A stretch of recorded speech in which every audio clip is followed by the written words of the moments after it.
கமலும் தளபதியும் எங்கள் அடையாளம். எல்லாரும் இந்த வீடியோ கிளிப் பார்த்திருப்பீங்கன்னு நினைக்கிறேன். நேற்று கமல் அவர்கள் பிறந்த நாளுக்கு முதல்வர் வந்துட்டு ஃபேமிலியா போய் அவர் வீட்டை விசிட் பண்ணியிருக்காரு. அவர் வீட்டை விசிட் பண்ணதெல்லாம் நான் கேள்வியா கேட்கல, தப்பு சொல்ல. இங்க போறதுக்கு நேரம் இருந்த முதல்வர் அவருக்கு 100 நாளா தூய்மை பணியாளர்கள் போராடிட்டு இருக்காங்களா, ஏன் அங்க போறதுக்கு டைம் இல்லையா?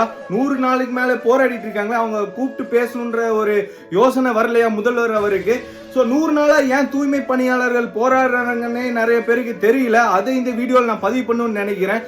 அவங்க போராடுற காரணம் என்னன்னு பார்த்தீங்கன்னா, டெம்பரரியா இருக்க அவங்களோட ஜாபை வந்து பெர்மனன்ட் ஆக்கணும். அதனால தான். அதுவே ஏன் கேட்குறாங்கன்ட்டா, தமிழக அரசு இந்த தூய்மை பணியாளர் வேலை என்ன பண்ணிட்டாங்கன்னா, ராம்கி குரூப்ஸ்னு ஒரு தனியார் நிறுவனத்திட்ட வந்து இதை வித்துட்டாங்க. இப்போ அந்த கம்பெனியில வந்துட்டு ஒரு தூய்மை பணியாளரா வந்து தமிழ்காரனும் வேலை செய்யலாம், ஒரு இந்திக்காரனும் வேலை செய்யலாம், யாரு வேணா வேலை செய்யலாம். அதனால நம்ம மக்களுக்கு அதுல வந்து சந்தேகம், நிறைய நம்பிக்கையும் இருக்காதுல்ல, யாரு நம்மளுக்கே இருக்காதுல்ல. அதனாலதான் அந்த ஜாபை வந்து பெர்மனன்ட் ஆக்கி தர சொல்லி கோரிக்கை வச்சிருக்காங்க. ஆனா இதை வந்து எந்த மீடியாவும் பெருசா கவர் பண்ண மாட்டேங்குது.